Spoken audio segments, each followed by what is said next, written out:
Matas Buzelus. I know he's a top 4 or 5 draft pick.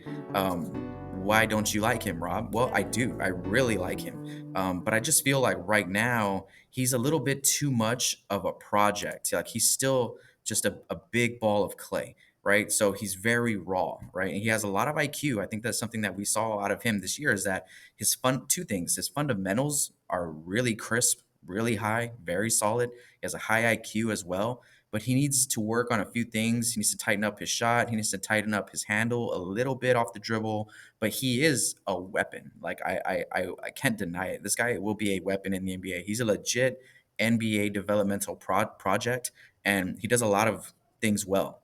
And there's some things that just pop that he does that just pops out, and you're just like, wow, oh wow, he can do this. Oh wow, he can do that. But he kind of really doesn't do anything too consistent.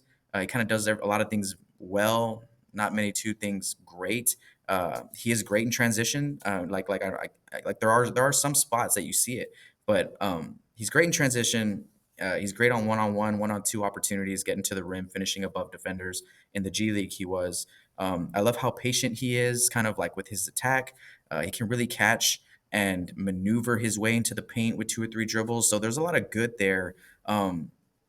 His mechanics look good on his shot. His stats aren't really there, but the shot looks like it has a lot of potential with the high release point, everything that he's got going with that. He has a great mid-range game. We saw him hit that mid-range game winner in the All-Star break. We saw that too. So he's got a lot of that to him.